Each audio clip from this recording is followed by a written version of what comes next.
Behar Saab, it's a great occasion for me to speak to you about certain aspects of leadership. I think I can say it that during the second half of the 20th century, you have seen all the developments, 1960 onwards, and you have worked at very senior positions, and you have worked with very senior leaders in various fields, in education, in industry, in politics, and so many other areas. So we have a rich experience. How you have seen all these things, anybody would be happy to reflect and recall back what things have happened. Let us begin like this. What is your assessment? Was India fortunate, and to what extent, to get the leadership it got? And how did it steer the nation towards progress and towards responding to the problems that we inherited at the time of independence? Very, very important question. It's quite clear that the leadership we had soon after independence was primarily the leadership that was engaged in freedom struggle. Right. Therefore, they had, shall I say, a very strong moral campus. Yes. Which is now missing. Number two, they already had proved their leadership by mobilizing the masses. Until Gandhiji arrived, as you know, the Congress party, which was at that time is spearheading the freedom struggle, was by and large an elitist group. Yes. Largely of barristers and of course some others, but largely of barristers and advocates. Gandhiji, once he arrived, he really was able to mobilize the masses, and by that he gave a message to the rest of the freedom fighters, the leaders, that contact with mass is very important. I just permit me to intervene. One of the things that impressed me very much, right from my younger days, was that when Gandhiji arrived in India in 1915, after his successful stay in South Africa and having gained a global reputation, and he said to Gopal Krishna Gokhale that he would like to work in India, Gokhaleji told him, before you work in India, you understand India, its diversity, its culture, the differences in the culture, the commonalities of the culture, the tradition, and so many other things. And like a faithful student, obedient student, Gandhiji devoted 1 year to travel India and meet people. In fact, he was advised not even to address political meetings or any other gatherings, etc. Now, do you think this was such an important lesson in the growing up of Gandhiji? And can anything of that time be even imagined at this stage? Yeah, right. There are two aspects in it. One, that you are able to mobilize the masses was something that he had already learned in South Africa. After all, he was able to really... Yes, he had. That he had. But what is important is, and since we are in education, I'll say what Gopal Krishna Gokhale said is there must be experiential learning. Experiential learning, yeah, right. You may have been an Indian, but it does not mean that you know India. You must experience India, then only you will be able to do anything important further. So I think, I'll really put it that way. And that was really, it's Gandhiji's, again, approach, that he decided to travel only by train in third class. Third class train. Yes. So that he can really contact people rather than larger elite group. In fact, when I used to tell my officers to go to villages, I would always tell them, don't call a meeting of all of them, because the people who have control over the village will say everything they want and you will never be able to know. You must go and meet people in small groups, particularly in those areas where there are poor people. So in that sense, it was really important when you asked that question. Gopal Krishna Gokhale's suggestion was extremely important for getting experience and also connecting and understanding the conditions here, which he may have known only theoretically. After all of us remember how he sees somebody in the river and how he... So was it not a great lesson for those who came in the political arena after independence? Because I find that there has been a decline in focusing on the experiential learning amongst most of the leaders. There are exceptions, and there are many who have done it, who do it. But the trend had declined. It was a great lesson we forgot. It was not positive for the democracy of it. Right. A quite important point. I'll say, so long as most of the national leaders and even state leaders were from that generation, yes, the problem was not there. Thereafter, gradually in every generation, the problem has been getting worse and worse. Those who came subsequently, where people, as you rightly hint at, did not have so much of experience of the world at large. A. B. With technology coming, yes, even the contact with people became contact with masses rather than people at large. Thirdly, the approach, this election process is quite a problematic one. Because you are covering a large area, instead of contacting people, you have to have large gatherings being addressed. I would only say that I remember my own times, there used to be what we call mass contact tours. Mass contact tours. Yes. And that used to give the new generation some understanding if they seriously undertook that mass contact tour. Correct. Which meant really going to villages, spending time in villages, speaking with people. But I'm sure that all did not do. Of course, on a personal note, when I was there in the, let's say, as a head of the permanent bureaucracy, I was able to motivate those politicians who were there at that time to do this. But the point you are making is absolutely well taken. Up to 2000, which is our time of discussion, gradually this real contact with people has been gradually diminishing. Can we also say that the type of respect that people had for the political leadership at that stage has also declined? What could be the factors for this? Yeah, in fact, that process has been going on. That's why I'll come back to the first point I made, the moral compass. Moral compass, right. You see, in public service, it's called public service. In election, everybody goes and says, yes, please give me opportunity to serve you. Correct. So long as there was a leadership that really wanted to serve, yes, it was okay. But once the values change, when instead of service, it became power. right.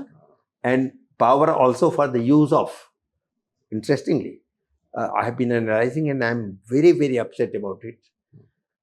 power is usually used for the person and family, or a little better for the party. Third, for the constituency. And these are the priorities. The whole relation is gone.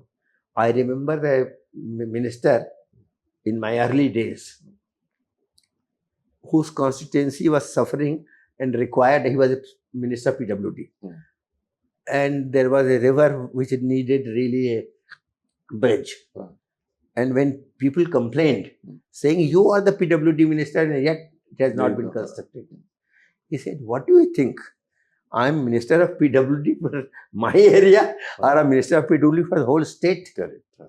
I have to look at priorities. Now, so long as this kind of an approach was there, it was fine. Yes. But as I said now, at the most you go to the constituency. At the most.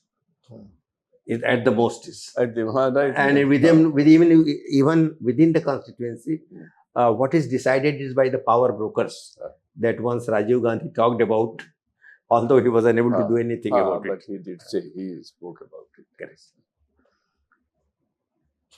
I would also like to seek your views on, let us say, we say the leadership, we have political leadership, which we talked for some time.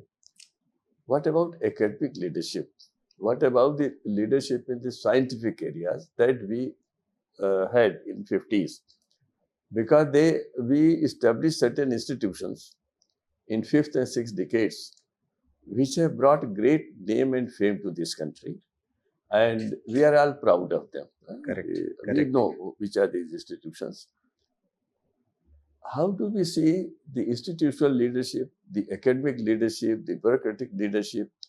What type of change you think has happened in these areas also during the last 5 decades? Very important. Very important. One,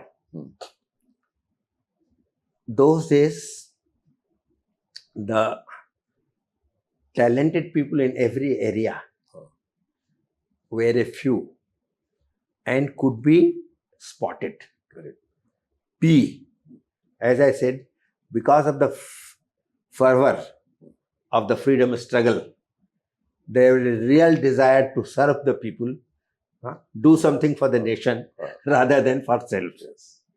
And third, there was a complete trust on the person. You know, when Homi Baba was given a responsibility, he was given responsibility and full support. Yes, correct. Not control, right? Gradually, that's why, remember I used the word power. Whether you are doing to serve the people or for using power. Once the power came, then even if an institution is working very well, you want to exercise your power. So unless you give autonomy, full freedom to the leader that you have selected to do things, it's difficult. A. B. But now I'm talking about this ecosystem. Coming to your main issue, yes, leadership has gradually, even in these areas, declined because again, they also became institutions of power. Yes. How many of them genuinely want to head an institution in order to serve their cause?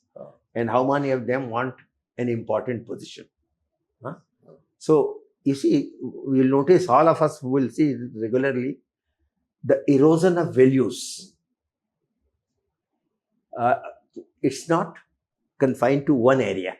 Once there is erosion of values, it's across the board, various sectors of the society. And therefore, as we see, the leadership, academic leadership has also been gradually declining. However, I must say, it does not mean, it's a general statement. There have always been exceptions. There have always been exceptions who have been able to do, despite all this, there are people who have been able to stand हाँ, and क्या इसको मैं यूँ कहूँ कि जब हम स्वतंत्र हुए थे तो हमारा अपने नेताओं के प्रति अटूट विश्वास था, उनकी ईमानदारी पर, उनकी कर्मठता पर, उनकी सेवा पर। लेकिन इन अगले 5 दशकों में हमने देखा कि जो सेवा के लिए लोग आते थे, राजनीति में आते थे, आंदोलनों में आए, वो सेवा के स्थान पर सत्ता की तरफ झुक गई। वो पूरी की पूरी हमारी जो सोच था वो उधर चला गया और उसका प्रभाव केवल राजनीतिक स्थितियों पर नहीं पड़ा, वो हमारी संस्थाओं पर भी पड़ा, चाहे वे विश्वविद्यालय हों, चाहे अन्य संस्थान हों। अपवाद हमेशा रहे, हमेशा रहेंगे। ऐसे लोग होंगे जो अपने पदों पर रहते हुए भी केवल लोगों के लिए कार्य करते रहे, लेकिन जो स्वतंत्रता संग्राम के मूल्य थे, जिनको लोग जनता तक गांधी जी ने पहुंचाया था, उनके व्यवहार में ला दिया था, वे धीरे धीरे ऊपर से ही धीरे धीरे डाइल्यूट होते गए और अब जहां पहुंच गए हैं वहां पर जो सबसे बड़ा नुकसान हुआ है वो है लोगों का अपने नेताओं पर विश्वास कम हुआ है। आप ठीक कह रहे हैं, पर मैं उस धीरे धीरे तो सही है और समय के हिसाब से मान सकते हैं, पर मैं कहूँगा एक तरह से मैं कहूँगा जो हम 50 साल की बात कर रहे हैं, ज्यादा डिक्लाइन शुरू हुआ है 2 दशाब्दी के बाद। 2 दशाब्दी, about 20 years के बाद, about 20 years, about 25 years, और ज्यादा होने लगा है, ज्यादा हुआ। हाँ, बल्कि मैं आप जब कह रहे हैं तो मैं याद करता हूँ और उसमें भी मैं सेक्टर भी देख सकता हूँ कि पहले 20-25 years तक ठीक है मामला, 25 years के आसपास यदि याद हो 67-68 एसवीडी गवर्नमेंट आना, पार्टी बदलना, वो सारे वही शुरुआत हो गई है ना। 67 इज द वाटरशेड जहाँ शुरुआत होने लगी, पर उसका असर तुरंत दूसरे इंस्टीट्यूशंस में नहीं पड़ा था। जब ये इस तरह की पार्टी बदल लेना और पावर के लिए जो कुछ भी करने की इच्छा है, तो समझिए mid 70 onwards things change drastically. हाँ, मिड 70 ऑनवर्ड्स डिक्लाइन जो है दूसरे एरियाज में भी देखने लगा। I can even remember my ministers, जो मेरे जिनके साथ मैंने काम किया, कैसे वो लोग तब भी आदर्श वाले थे। 74-75 में भी मुझे याद है ऐसे थे जो लोग काफी आदर्शवादी थे, लेकिन उसके बाद धीरे धीरे मुश्किल होने लगा था। अच्छा, please tell us something about your personal experience. That I may not name people, but say that you found a minister who was really, in spite of all the things, negative things around him, determined to serve the people and think bigger.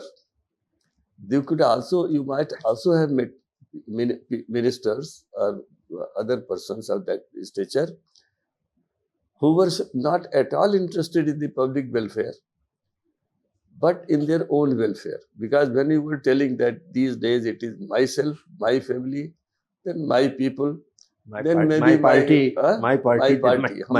and that is more than this. Quite. People, I normally feel, sometimes when I see people debating in the media, in print media, visual media, I find, why don't they talk of the nation? Why can't they think in terms of nation? Do we not have even a single iota of a situation where the people can take a single view, a national view, a nation's view? I think we are lacking in that direction. So you may begin with your experiences on this, and how do you react to this now at this stage with all your experience? Quite right. Let me put it this way. I started, I'll definitely go to an example. NSS, National Social Service Unit, that correct. That was made. And when I spoke to the children, then I realized lots of things, but I'll not go to all of them. Basically, that nation is a concept and local. So, as far as politicians are concerned, they would talk about national. But actually, as I said, it's all a gradual process. Talking about national, and it continues even today. Everybody talks about national. Everybody talks about it. But nobody is looking at the nation. When they say nation, it's their chunk, that slice that they are interested in. Right. Okay, this has been happening. Interestingly, in the whole system, let me again come with a personal note. Lot of people would ask me a question. How are you surviving in this government? All my activist friends, all activists are my friends. They would say, resign and come, and they would say, how are you surviving? Why don't they throw you away? Particularly, I remember Parmeshwaran, KSSP. He came one day with his bag, met me and said, Mr. Behar, how is it that you are here even now? Why have you not been thrown out? If you are in Kerala, you would have been thrown out. I said, listen,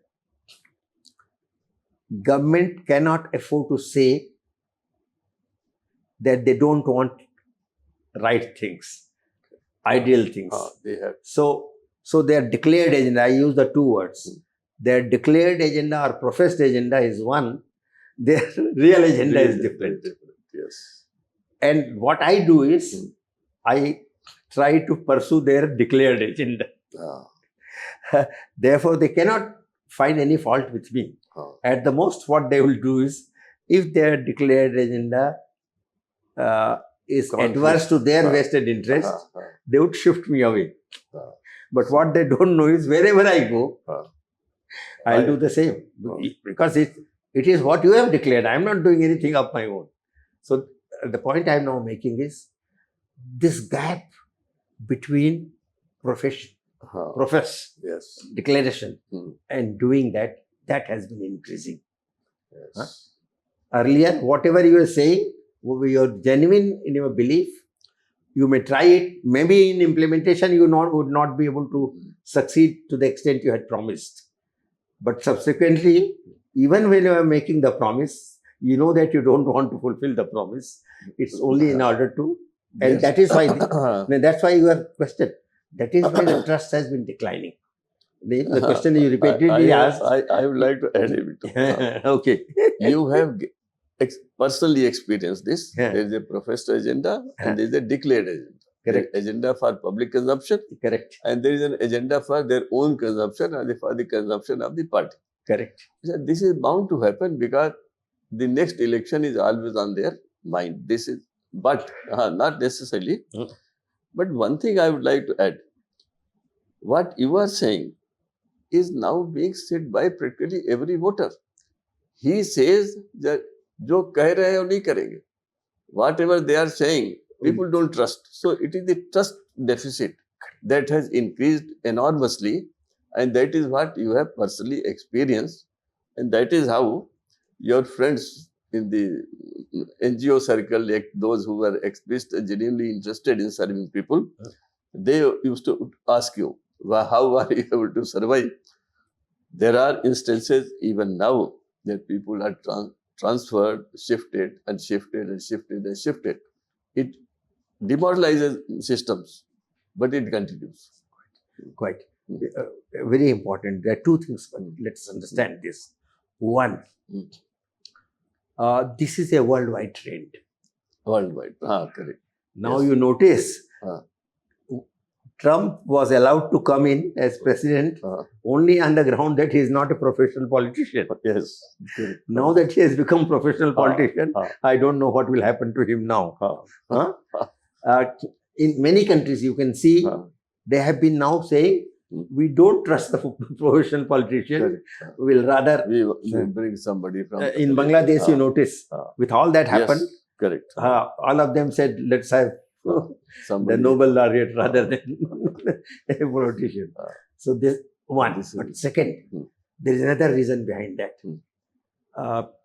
I had spoken about that in some other context. That is increasing materialism. Right. Spirituality, we have not yet talked about it. Huh. Spirituality, religion, moral values, all they were combined. As a case that materialism has been going on, and pardon me, I'm taking you a little No, this is larger very, area. No, this is very relevant. I'm taking you to a larger area. It's all the influence of the Western civilization. You know what is happening? Western civilization talks about liberty, equality, fraternity. But those who talk about liberty, equality, fraternity are the same people who made us colonies. Correct. All over the world. Yes. Where is the liberty? Where is the equality? Where is fraternity? They were the people who had slaves. Correct. They were selling Africans as slaves. Correct. They were earning from slaves. So obviously, you know, liberalism, the whole post-modern, let us call it so-called modern civilization, where you are professing something. Yes. And you are not really seriously implementing.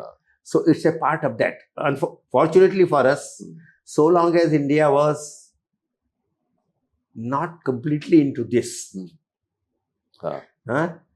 the way westernization has gone on, the more westernization has been there, the greater has been the influence of that. And today, we have reached a situation, you know, Nehru is critiqued quite a lot for his mixed economic policy. But in my view, it was a very far-sighted policy. One must understand, unless you control the capitalist, it will not serve the people. As soon as you accepted the free market, liberalization and free market policy, marketization of things, there is an erosion values, and there is everything, all that has come thereafter. That's why, as you rightly say, now politicians are not being trusted, and that's why I said it's a worldwide phenomena. And it has been happening. You remember the spring, that in fact I had Arab Spring. Arab Spring. Prior to that, in late 60s, early 70s, there were student everywhere, agitations all over the world. Everywhere. You remember that? In fact, I had recorded it for even.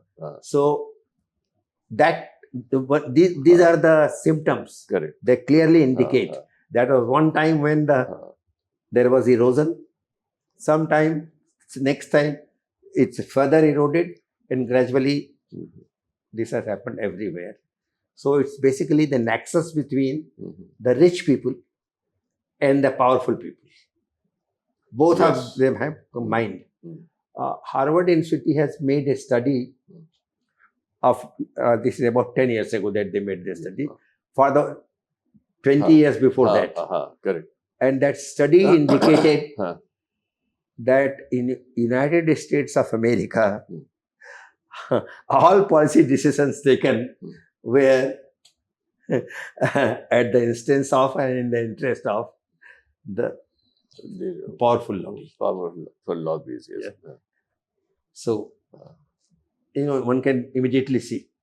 The point is, how and why, we should understand the how and why of our failure in sustaining the public sector undertakings. I do not understand much of the economic part, but I think most of the things, when I, say 70s, I was in Bhopal, and the Bharat Heavy Electricals was considered to be one of the finest creations of the leadership. Correct. And I can mention a few other names also. The HMT watches, everybody was very happy. Correct. But they all declined with time. I think the factors that relate to values, that relate to sense of service, other things, did they also matter here? Were we responsible, we ourselves responsible as society, as people, in this type of a transition? And we were, in effect, we had no alternative but to go to this marketization, liberalization, as some people feel. So how do you react to that? Yeah. Again, I can come to a little personal experience. No. Huh? At one time, I was running 75 rice mills Rice from mills. the government. Right, right. I was the head of rice mills, Hmm. which were, of course, run by cooperatives. Correct, right. And everybody will tell me every year, oh, you are making only so much profit. Look at Nimichan. Look at this rice miller. What is the kind of profit they are making? So they would like to demean the public sector on that basis. They would not realize that my job was not to make profit. My job was to help the farmers get a remunerative price and yet break even.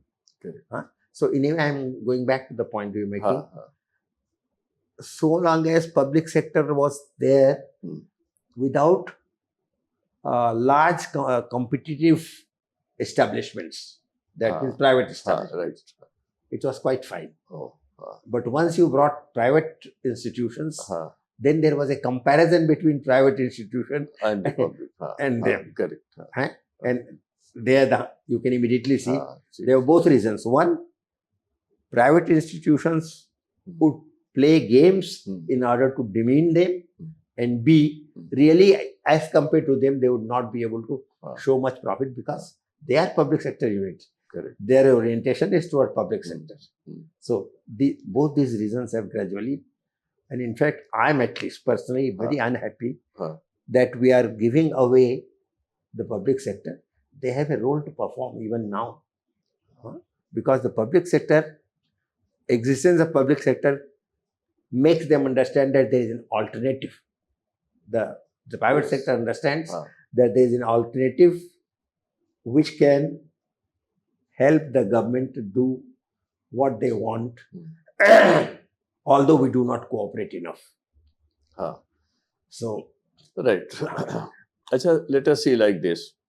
Health is a very significant factor so far as education is concerned. Right. Family health, correct, health of the child. Correct. Now, the present position is that nobody cares for the public health system. There are schemes, they are announced, and there is a lot of fanfare about it. But everyone wishes to go for treatment to a private hospital. Correct.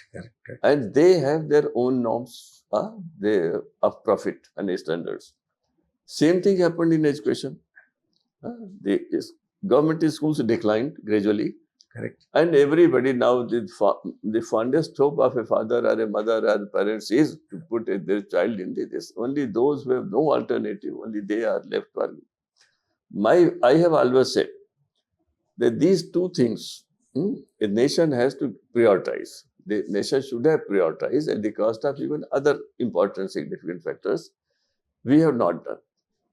Had we done it in the initial stages, when we were around 40 crores, and now we are 140.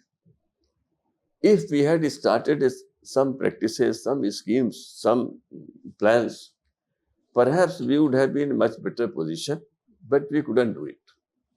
So, how do we, what is the underlying factors because of which this happened?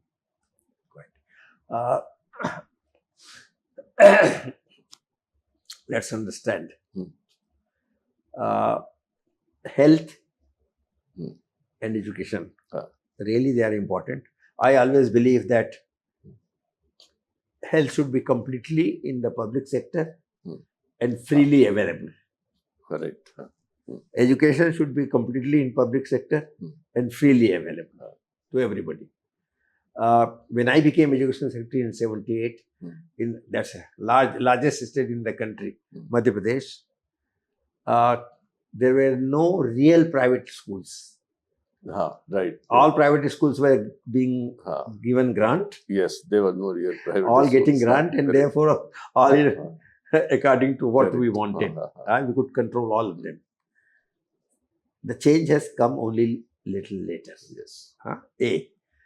In health service, there are two problems in the recent trend. Earlier, in a way, as you remember, primary health center, subsidiary health center, a system was built.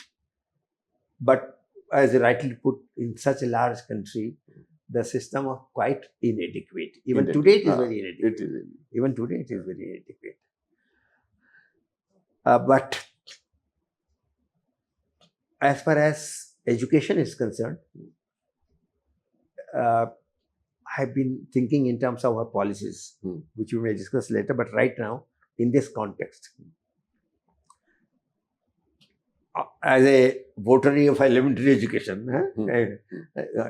which I was at one time and I am still, I used to be critical of the government policy of establishing Radhakrishnan Commission, higher education first, then secondary education, and then Kothari Commission. Kothari Commission. But when I come to think of this, and particularly when you are looking at the 50 years chunk, then it became important. Why did Radhakrishnan Commission get established earlier? Because, earlier we did not. We were talking about leadership. Remember, in that context, I had said there were few leaders. Leaders means academic area. Right. There were very few leaders who could be selected and given responsibilities. In every sector, you needed leaders. And leaders could not be, we could not wait for leaders to come after 20 years or 30 years. Therefore, I think it was quite logical to pay attention to higher education, saying at least all those who have reached there, let them become good leaders and provide for our development. So, in a way, I would say, as far as education policy is concerned, it did go in the right direction. Of course, you cannot say the same of the health,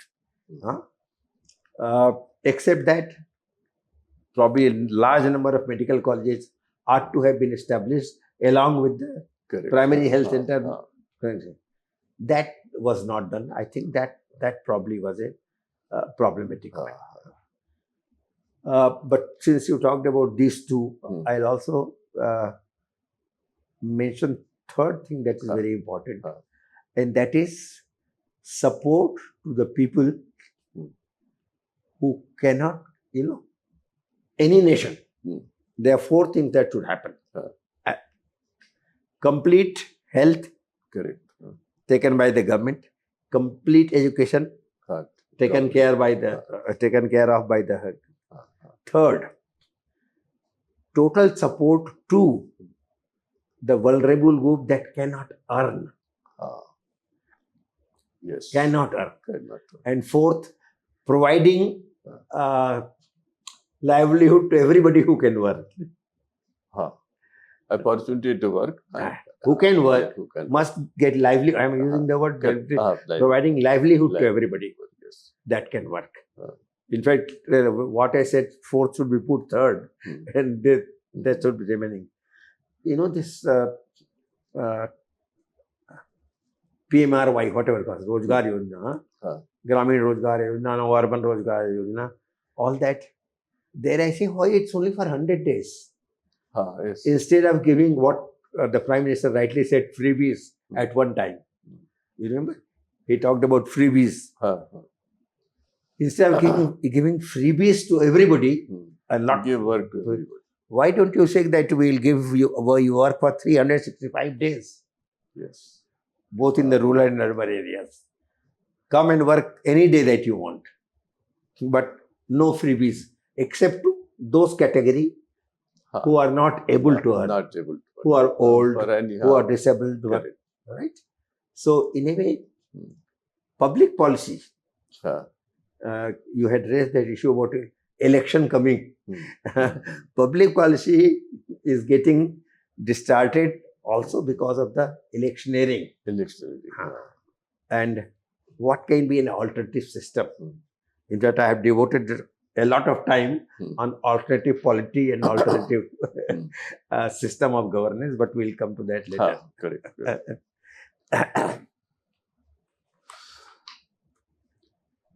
coming back to leadership, Yeah.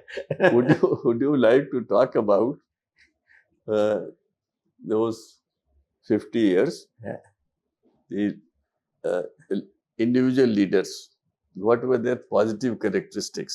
For example, when I think of Pandit Nehru, I think of the institutions he established, his vision, his insistence on scientific temper, and a lot of other things also.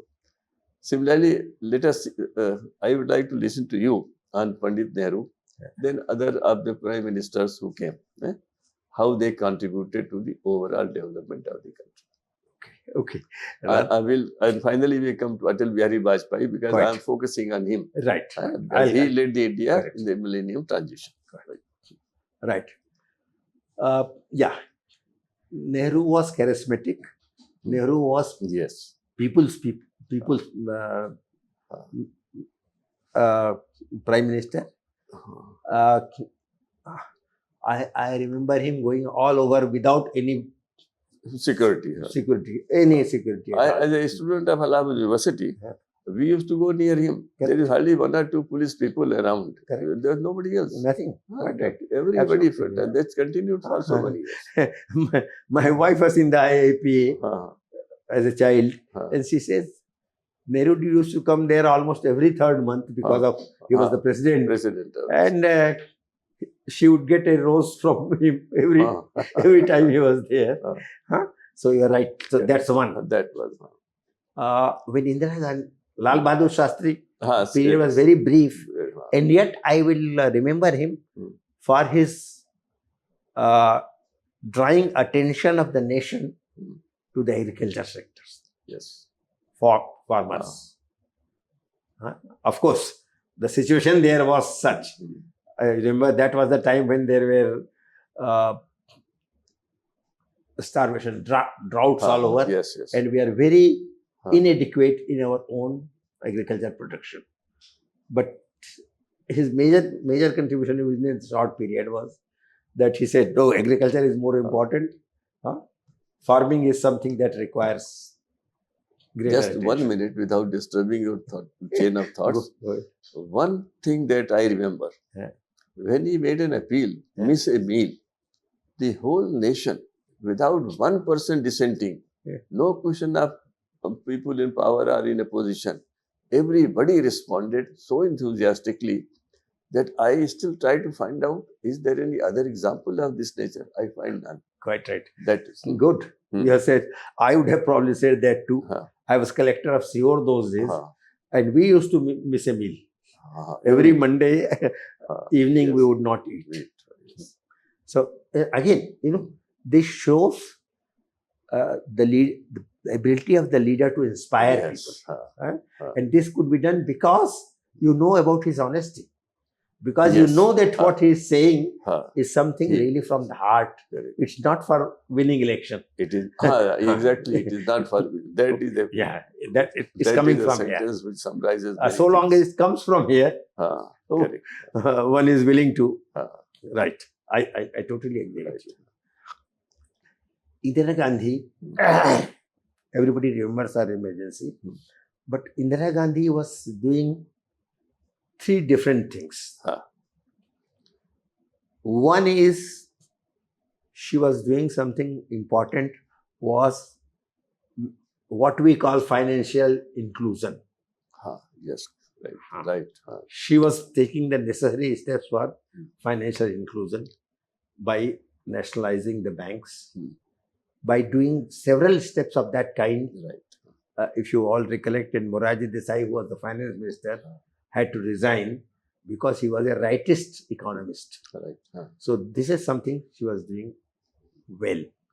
Number 2, she was also simultaneously trying to mobilize people for certain causes that she had in mind. However, her problem was, and that's the beginning, centralization of authority. Cabinet system of government, Jawaharlal Nehru being a towering personality, Yet we knew every other minister and what he is doing. Correct. Huh? At that time. Right. Once Indira Gandhi came, the Prime Minister office was established. There was no Prime Minister office earlier. In Pandit Nehru's time, there was nothing. Lal Bahadur Shastri, no.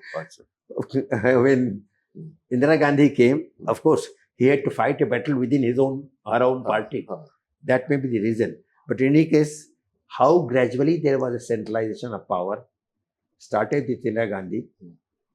And of course, it has always been going on further. So her two predecessors did not face the problem of survival. They had correct majority and everything, so they could focus on this. That's right. Mrs. Gandhi confronted this issue, whether she could be removed or she has to sustain herself in power.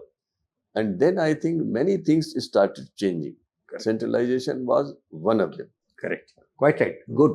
Very good point. Survival. And the reason is, let's understand, there was a consensus in the nation about the way forward. Yes. Until then. Let's say, rightist economist, if I put it that way, and the leftist economist. That's the time when their differences started becoming strong. If you remember, Rajgopalachari made Swatantra Party. All these things are happening during this period. H.M. Patel, who was within the government, goes and becomes a rightist economist. So that's the time when it's happening. And that is why this split within the party. The split within the party was not only on account of person. It was there, the factor was there, but it was also basically, the Congress party's earlier approach, even during the freedom, all of you know, and even until Indira Gandhi, it was an omnibus organization. All parties could come and whatever be your ideology was there. Madan Mohan Malvi was also there. Yes. Guljari Nanda was there, who used to go for Go. You remember? He had gone on campaign for cow protection. So all those could be there. Once these two ideologies started surfacing and coming in conflict, her issue of survival came in. Yes. And I think you are quite right. Because of that, she had to centralize power. Yes. She had to become more authoritarian, which of course resulted in the unfortunate emergency, which probably was really unnecessary. It was not necessary to really impose emergency. Since we will also talk about bureaucratic leadership, let me tell you a very interesting anecdote. When she declared emergency, one of our officers, Madhya Pradesh cadre officer, was additional secretary home. The name is TCA Srinivas Vardhan. Srinivas Vardhan. He was the home's additional secretary home. When in the night the middle cabinet took decision of declaring emergency, notification was to be issued by him. He said, "Who says there is internal? Who says there is internal emergency? Sir, cabinet has decided." Said, "How can cabinet know? I have all the information from the whole country. There is no emergency. I will not sign this." Imagine, he did not sign the document. So he was immediately removed. A deputy secretary or somebody else had to sign it. And of course, immediately he was repatriated to the state. Of course, that story is again later. I'll not go through that story. But primarily, I'm saying yes. But this is a very educative story. Quite. In fact, although we have not yet started bureaucratic leadership, let me tell you about bureaucracy and politicians' relationship. I see three phases. Phase one, even when I joined job, 61, we were respected by the politicians. The Yes. ministers respected us. Ah, The minister accepted our advice. I remember once Kishoran Shukla minister who was critiqued. He was agriculture, I was agriculture. Calling me and asking me, Mr. Behar, tell me in how many files have I disagreed with you or overruled you? I said none. Then why are people critiquing me? Huh? But that's a different issue. I'll not go to the story. But that was the real relationship, really.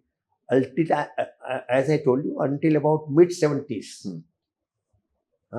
Sometimes even late 70s. The relationship between the two was very good because they respected the differences. They understood that the advice being offered by the bureaucracy is in their own interest and in the interest of the nation or state. Roughly 80 onwards, this is started. Again, we are going back to Indira Gandhi. That centralization approach is gradually coming there. I remember those days, people, also education. Education is a villain here. Correct. People started learning, then they would say to the minister, "Oh, you can't do this. Why are you a minister? Why are you a minister if you can't do this? Why are you a minister if you can't do this?" Then there was a conflict between bureaucracy. The second phase is gradual conflict arising. Right. And in those days, but there is an important thing.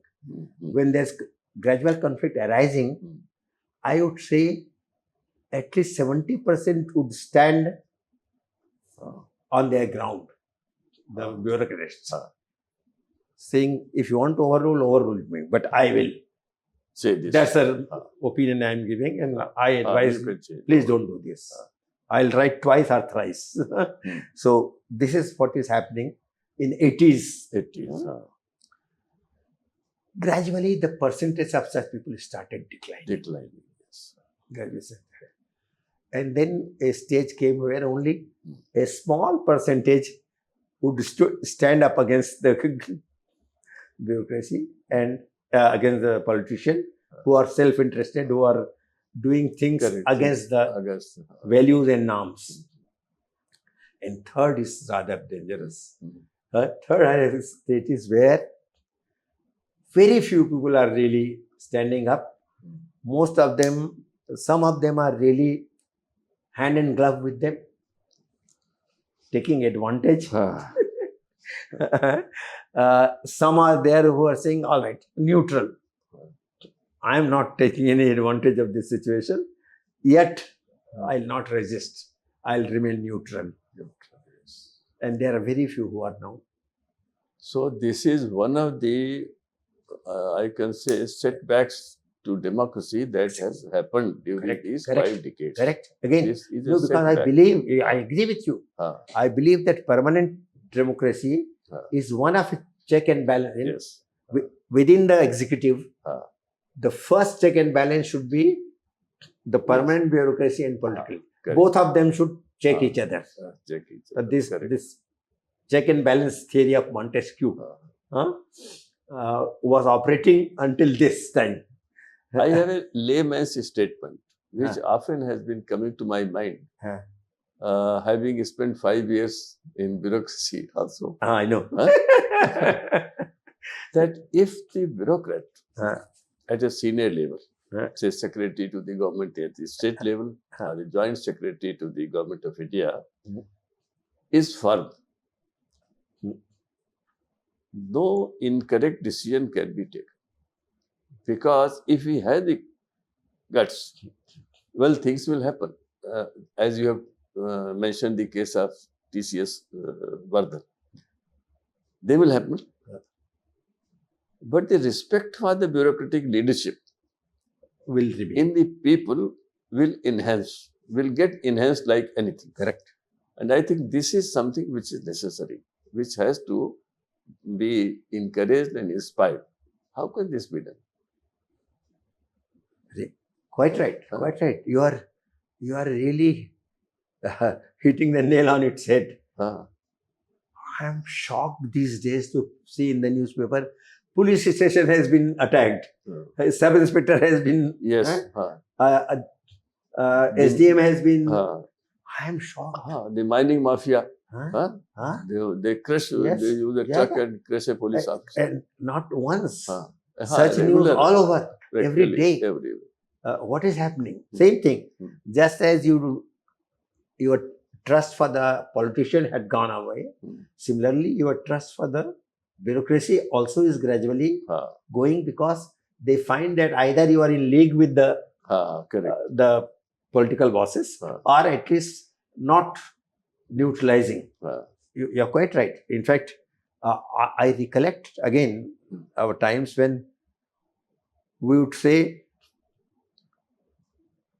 I will oppose you twice. After that, if you order, I have no option. And I would follow.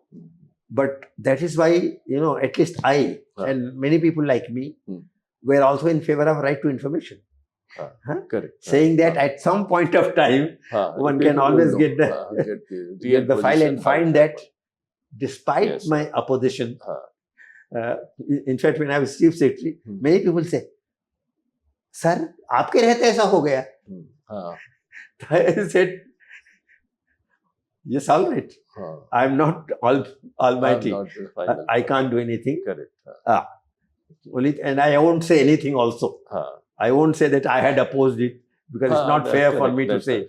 So yes, it has happened. You should know. But I always believe that if right to information is given, then people will be able to see how, despite the honest bureaucrat giving right advice, it has wrong things do something take has place. been done. Correct. So, and it will also restore the confidence of people that yes, exactly. There are people who are fighting against. There are people who are fighting, and that they can get the information, they can find out if it's done. Quite right. It's very unfortunate the situation now is really, as you rightly said.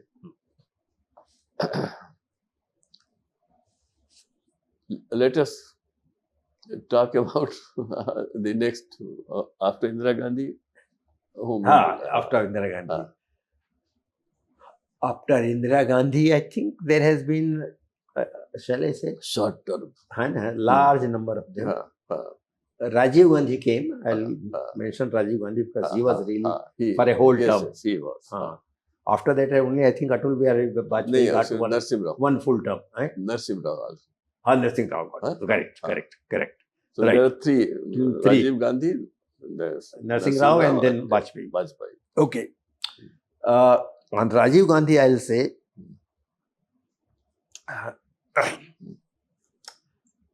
a very well-meaning person who, as Prime Minister, honestly made two statements. One I have already referred to, saying that these power brokers are the problem. We must get rid of them. And secondly, saying only 15 paisa. 15 paisa reaches the people. Very honest. Very honest. And at least my hopes had gone up, saying, oh, this chap will... Not only your hopes. Everybody thought loving him. Now things will improve.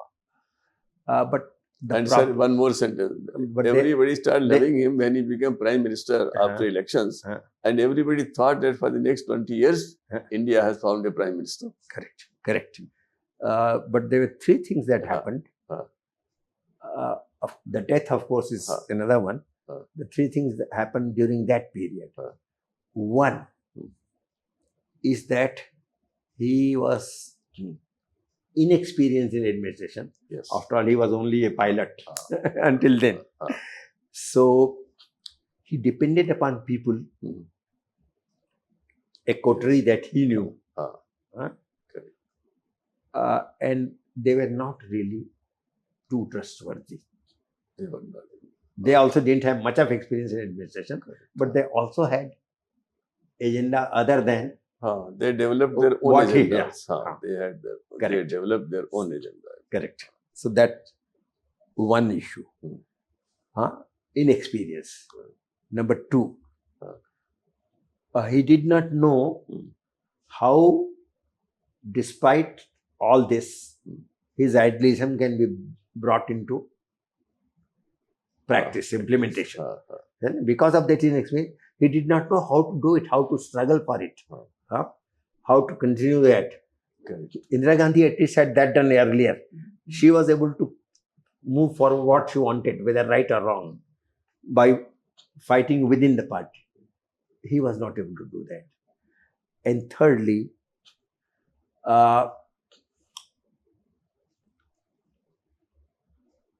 whatever maybe he would have been able to gradually with experience do, then this sudden death came. So only one term was there. I think he lost a lot of public esteem after about 2.5 years after this Bofors came up. People started doubting. But I would like to mention one experience. It was in on 19th November 1990.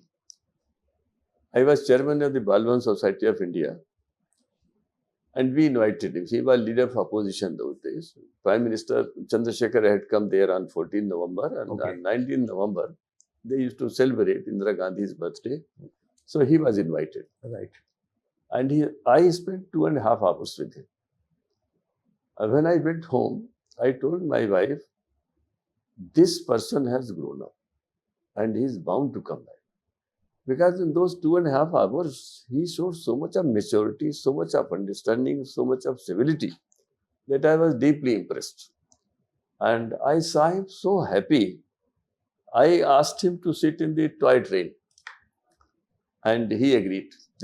He agreed to sit in the toy train. Balbhavan has a toy train. Okay. So Rajiv Gandhi agreed. Balbhavan. So what we did, I sat in the back seat. And 2 girls of the 9 or 10 years age were asked to sit on both sides. There was a old replica of the plane there. So Rajiv Gandhi asked that one of the girls, "Ye kaun sa plane hai, batao?"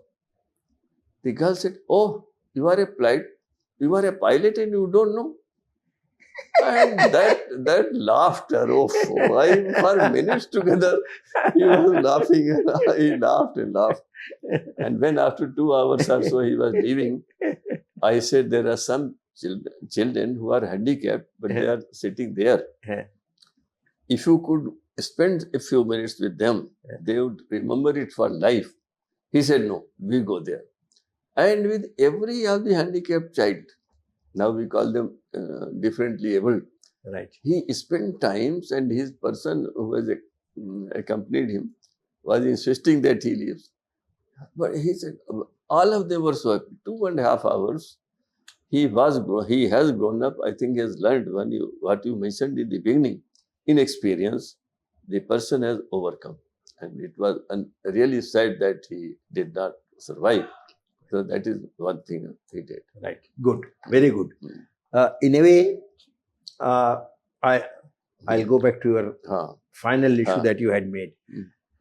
You see, I still believe that his heart was in the right place. As I was trying to point out, Bofors, there can be all kinds of views. I have to say nothing. But let's understand. Just as Indira Gandhi had syndicate against her and she was able to fight and being able to overcome the... Correct.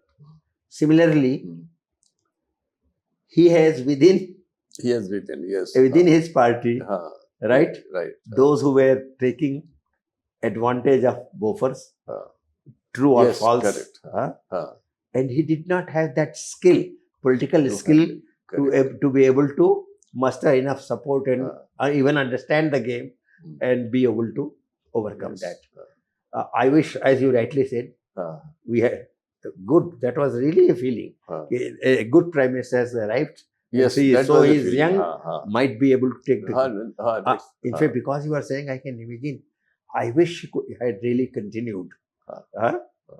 Even after that, and despite the Bofors point, if he had survived, we would have seen whether No, had he survived, everybody feels that he would have won that election. Correct. He would definitely Correct. have He would have won election. Yes, And his heart was in the right place. Right. Most important thing Correct. is, you right from the beginning we are saying, if you are doing something from the heart, then people respect correct. you. People respect. Whether you are able to implement or not. But they know that you genuinely believed, and there are problems in. That's extremely important. Right. And then we come next to Narsingh Rao. Again, Narsingh Rao had an issue of survival. He had, yes, consistently. Yeah. He came with a very thin majority. No, he had almost minority here. Minority, yes. I know almost minority. And you remember even the members of parliament being bought as now being told. So Narsingh Rao was a practical politician. He already had a good reputation, but he knew how to manage, shall I say, this coalition politics. It's not really a coalition, but beginning of a small coalition. This is the, let's say, beginning of, at the national level, beginning of coalition politics. And he was able to manage it well. Only thing is that because of the economic crisis, of course, blamed by the successive prime ministers of a few days, he had to follow completely righteous policies, which we can see the result today. The point already made by you and me both, this globalization, where the whole purpose is maximizing profit of the capital all over the world. Correct. For them, the market within the country is not good enough. So say, all right, the whole world is our market. In fact, when globalization started, I used to say, oh, it is globalization, so there should be no visa now. There should be no citizenship. If you are permitting goods to move from one to the other place, why not people? I should go to US, I should go to wherever I want, right? It was globalization of only goods and services, goods and markets, where profit, but not globalization of people. Okay, incidentally, I was thinking on, of course, a very Kamala Harris. She seems to be a global person. Yes. Because Africa, India, Madhya Pradesh, India, Jamaica. Jamaica. Father is from Jamaica. Jamaica. Right. But ultimately the slaves came from Africa. And her great-grandparents came from Ireland.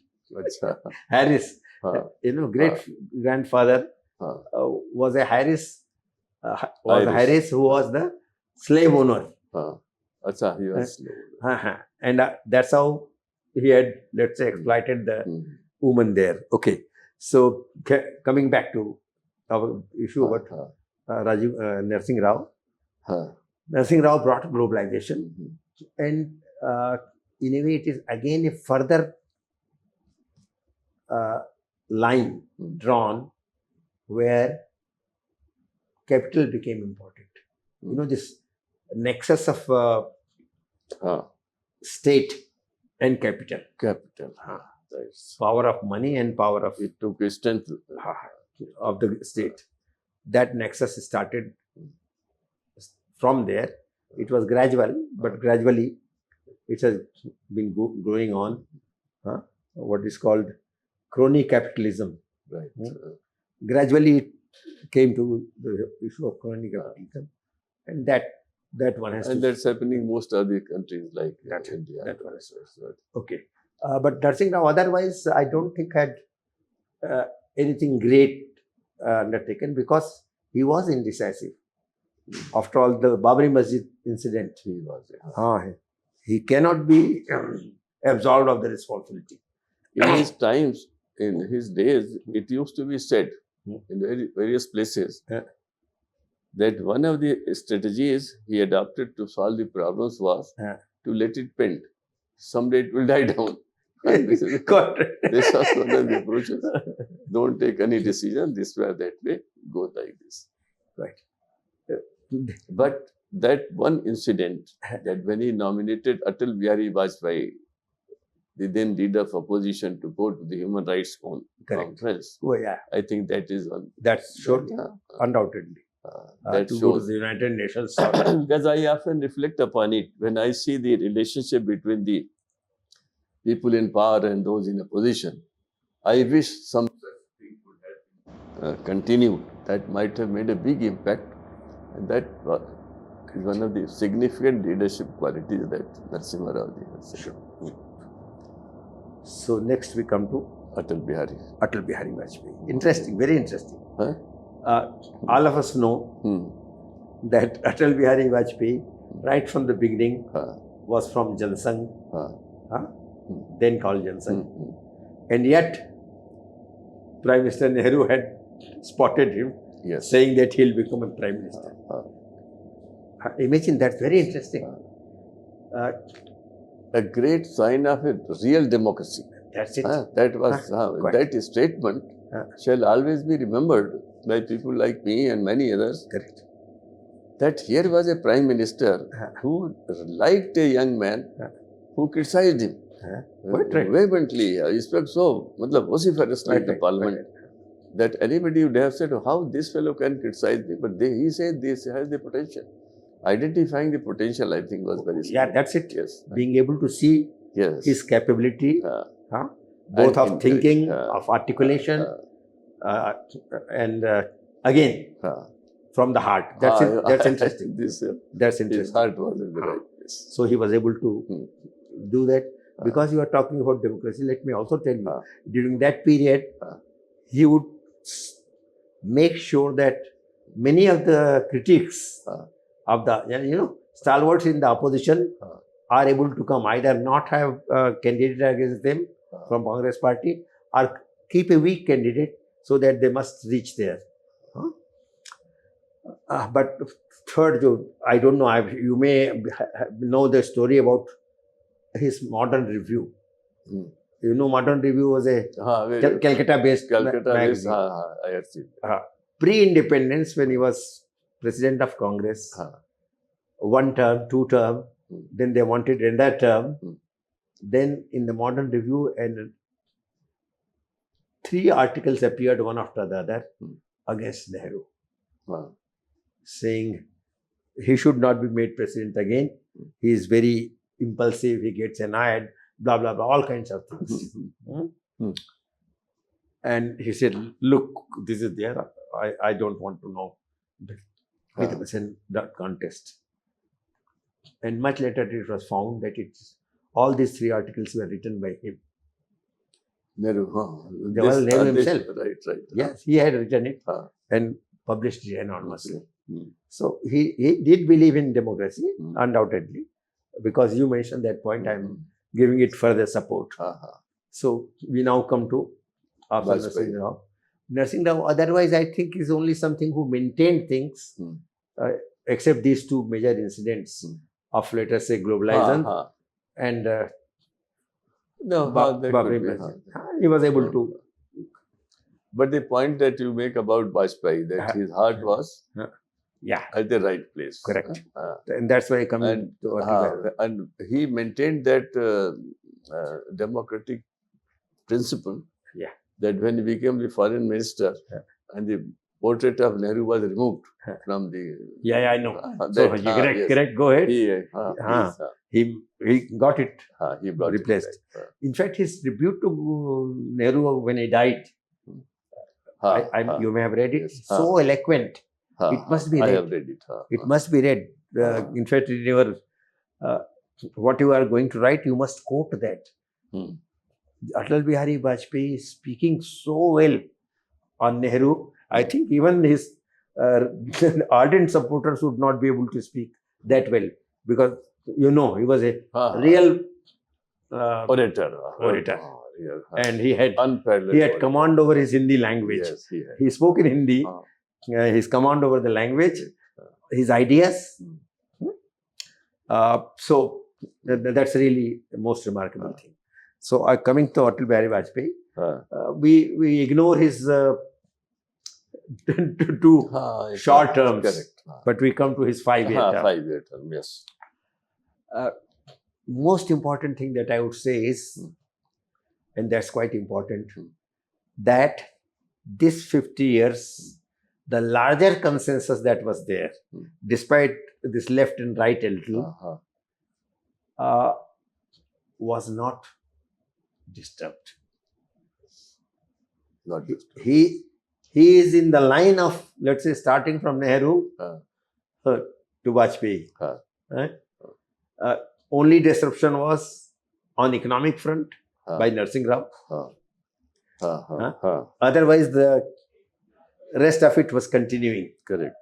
So 20th century, I have written something else where I'll mention this. During the freedom struggle, there were three things that were three kind of streams that were struggling. One stream, I shall say, in favor of liberalism, on which the constitution, everything came. Liberal government, democratic government, etc. Liberal democracy, they call it. Second was Gandhian vision of village republics. Yes. It's very interesting. Let me tell you. Gandhi wrote a letter to Nehru in 1946 when it was clear that now the Congress party is going to be in the government, interim government, and then we are going to get independence. Gandhi wrote to Nehru saying that, please discuss my concept of Hind Swaraj and village republic. Hold a meeting of working committee. And Nehru replied. Nehru replied also. Nehru replied. And the reply was, I'll tell you, simple, you know probably. The reply was, Bapu, you are much greater than your little books. He is talking about some ideas, not little books. He is talking about some ideas, some alternative polity. I use the word polity, not politics. Alternative polity or alternative form of governance, which is a very different vision from the liberal democratic of the second was that. And the third was theocracy. I'll put it away, theocracy, for which Jinnah was fighting. Correct. And similarly, as against Jinnah, there was a similar fight for theocracy in Indian part. Correct. Right? It's the same thing. Once one talks about theocracy, correct. Both were asking for the same. Happen, So it's one. I'm putting it as one. So long as Atal Bihari Vajpayee was there, this consensus of the liberal democracy continued. Good. There's no disruption there. So we are only discussing this part, first 50 years. And it must go to Atal Bihari Vajpayee's credit that whatever his party and other followers would want, he was steadfast in sticking to this, which can also be seen in his approach to Kashmir. It is really great. You remember his Kashmiriyat, Jamhuriyat, Insaniyat. It's a great statement. I wish this policy had continued. It's a great statement. It's a great statement, and it's not only play of words. It has very deep meaning. Insaniyat is the most important thing. Within Insaniyat, bring in both Kashmiriyat and Jamhuriyat. And he really made efforts to do that. Imagine the situation now and the way he had built bridges with Pakistan. Yes. Nobody had been able to do it until then. It must be his great achievement. I would like you to make a complete statement on how Vajpayee contributed to social cohesion and a religious cohesion. These are two things which you have mentioned just now. Correct time. So now your assessment. Let us see how history will remember him for this. Yeah. Quite. Social cohesion And this Correct. religious. Absolutely. Anyway, that's the point. It has come That's the point. Anyway, I made you it, made- but you I'll put made- it this way. After all, the major bone of contention was Kashmir. Correct. And I'm going beyond only the country. Mhm. The whole subcontinent, SARC, was meaningless and continues to be Has become meaningless meaningless, because of this, because the drift between the two countries. Then Bangladesh was not really any problem. Yes. And in a way, he was reviving the spirit of South Asia. Yeah, I'll put it the other way. Excellent. The concept of Akhanda Bharat, he was achieving it in a very different manner. Akhanda Bharat did not necessarily mean all political units of the original India coming together. What he was trying to do is, if Kashmir problem is solved, yes, then South Asia can now work together. they can. Correct. It was a great vision and it is a very great understanding. And that is, more interestingly, he was being trusted by the Pakistan government. Yes. At He that was time. trusted. He was being trusted because saying that this person who belongs to that party, which has always been against, Correct. if he is genuinely trying to do as a prime minister, then one can feel that if this can happen, the country will accept it.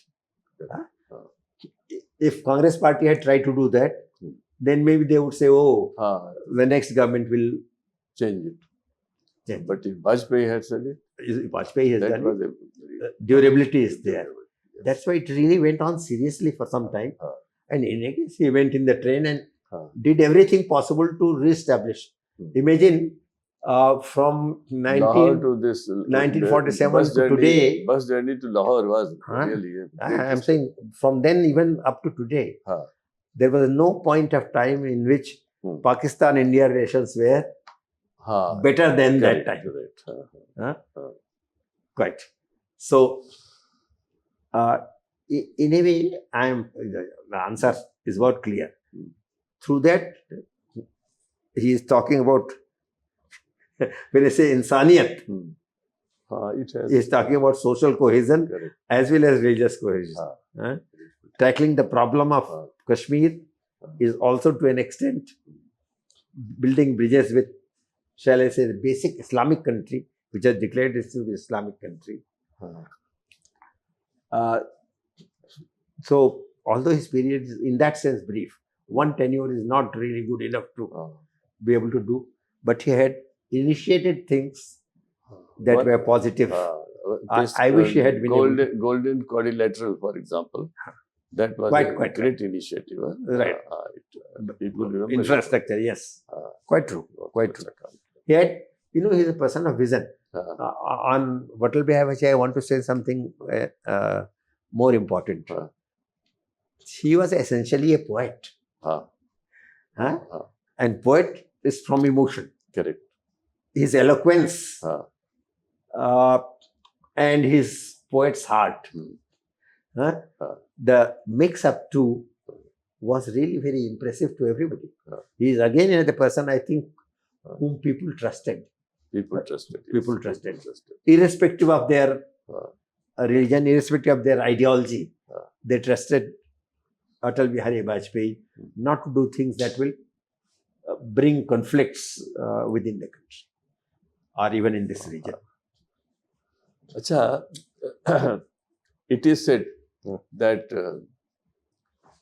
he lost the election in 2004 because he believed in consensual leadership, and it was insisted upon him that he goes for early elections. There are people who have told me and who were very close to him, with him, that he was deeply opposed to preponing the elections. But when he found that most of his people are insisting, he said it. and he said it very forcefully, vociferously, that I'm agreeing, but this will have a negative impact. In fact, I understand. Very important point you are making. I did not do this interior inside story. However, this whole understanding of shining India. Yes. Those who thought that it's shining India were the people who wanted early election, and he was in favor of consolidating the work at the right time. That's right. Hoping that will be some more time to be able to do certain things that he probably.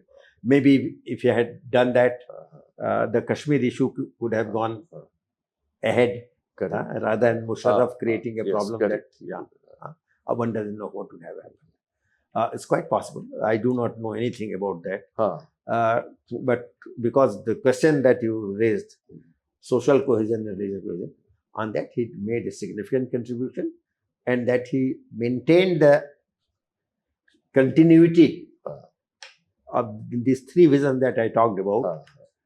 He maintained the continuity from 47 to 2004 until he was there.